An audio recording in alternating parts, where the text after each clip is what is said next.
Welcome back to a new episode of Emerging Brands Podcast with Kelly Bennett. One of my favorite foods is olive oil. I love putting olive oil on all of my food. I think it's one of the most delicious things on this earth. And Berk, he is the founder and CEO of Heraclea, which is a beautiful olive oil company that is emerging and coming on the scene. So, Berk, thank you so much for being here. Thank you so much for having me, Kelly. You're so welcome. And you're recording from Turkey because you are doing a harvest right now, which is so cool. And I think this is the first time we've done a recording from Turkey. So thank you for being a pioneer here on the Emerging Brands podcast. And I would love to start off with your background, your story, your career. What was it before you started an olive oil brand, and how did this all happen? So I was born and raised in Turkey. I actually moved to the States when I was 18 for college. Very It was cool. around 2003, and then I never came back. I finished college, and then I went to law school, and then I started practicing. But after a year or so, I realized it's not my thing. So I started looking for other options. Um, and I always been a foodie myself. Like when I go to a grocery store, I would spend hours. That's actually one of the very few things I have a fight with my wife, honestly, because I spend a lot of time there. And I realized there's no Turkish olive oil, but Turkish olive oil is a very big thing in the world. The country is like one of the biggest producers of olive oil in the world, but there's no representation in the US.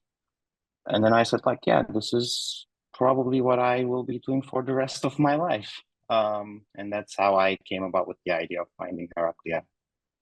That is really interesting. To be honest with you, I didn't know Turkey was such an exporter of olive oil. Case in point, I have never really seen a brand from Turkey in the olive oil section of the grocery store. So, when did you officially start the brand? I mean, going from lawyer to CPG founder, what a leap that is. But when did that all happen that you're like, okay, I'm going to really do this? So, like I said, the idea came about end of 2021. Okay. And then from that time until March 2023, for about a year and a half, I started thinking, not just thinking about it, but actually doing the branding, working with people.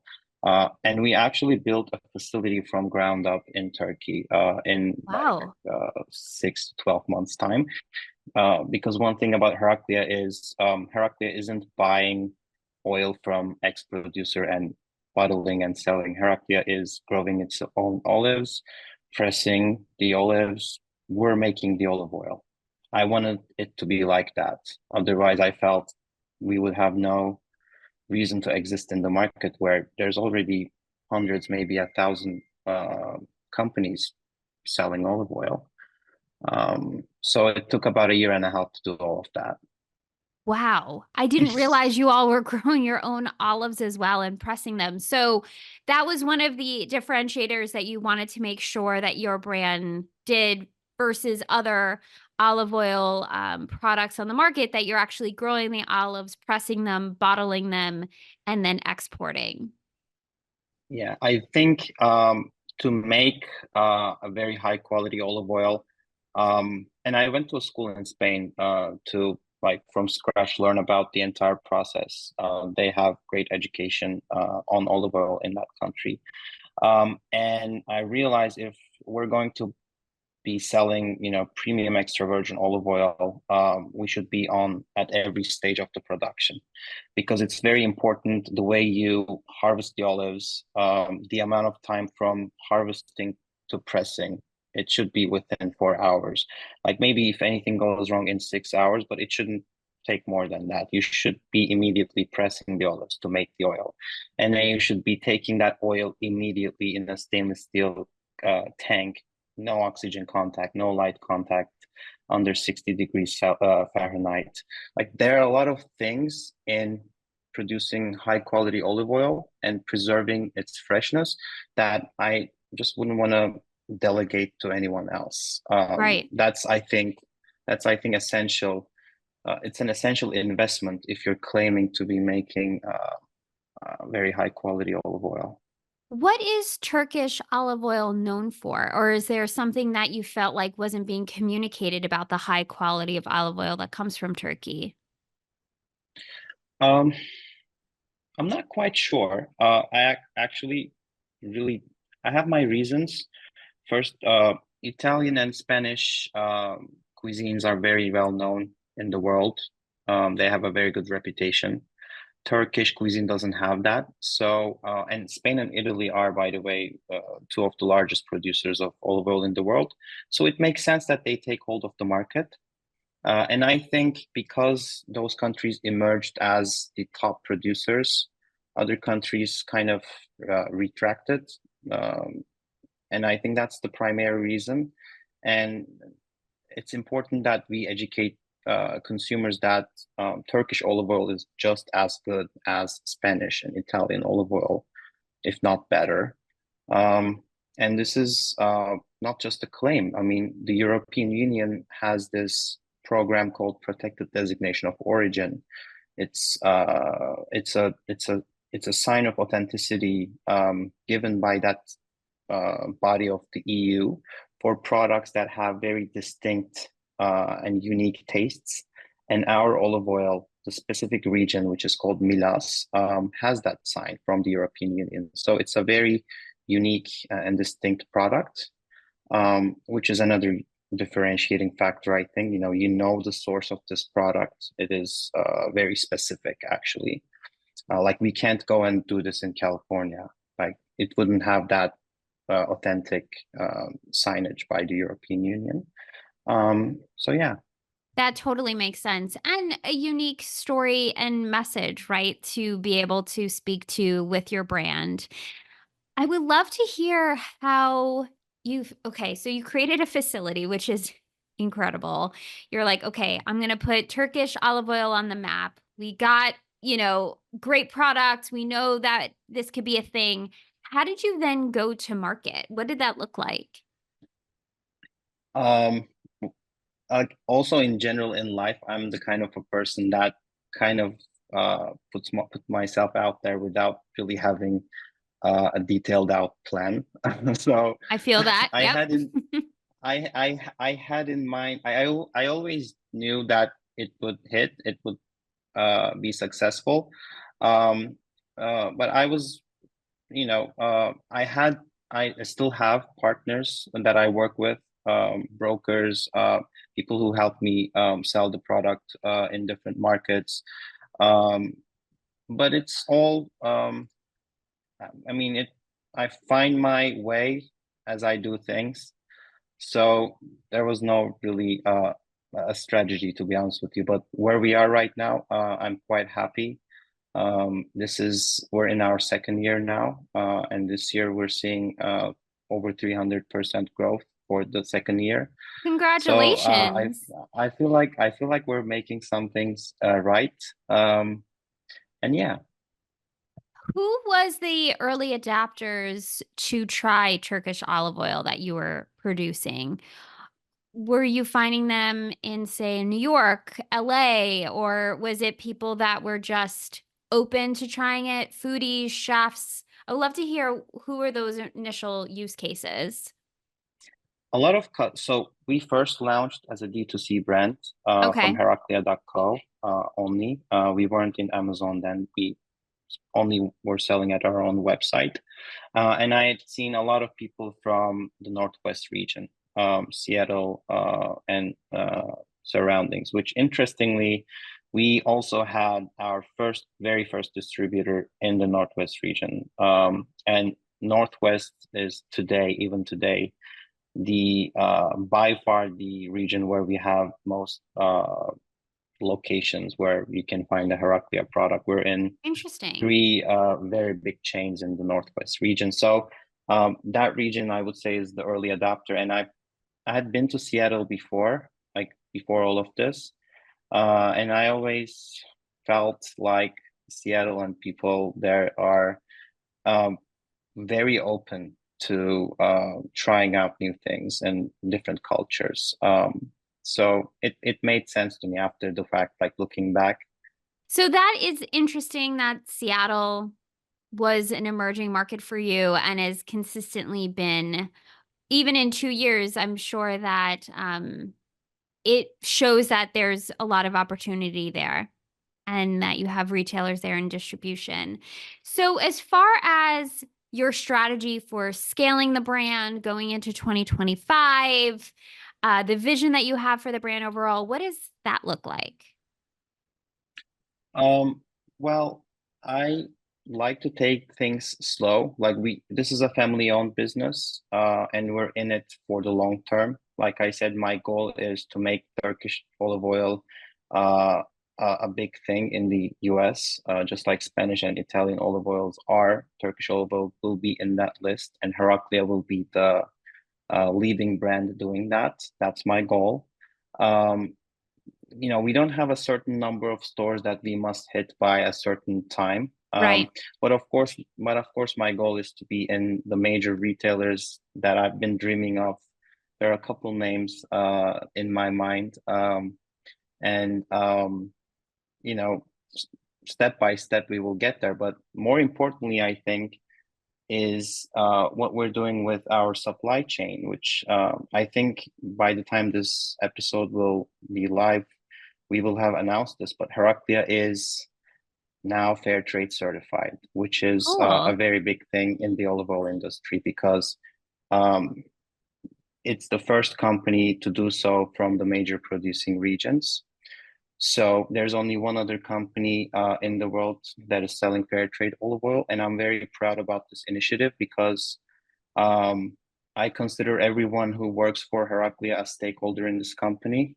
And saying is one thing, but actually being certified and committing funds to invest in these local communities is another thing. And that is what keeps me up at night, not the number of stores that we're in, but the sort of initiatives like this that we're doing that really motivates me to keep going. That's interesting that fair trade, you are the second in those major locations to have that certification. What was that process like getting certified?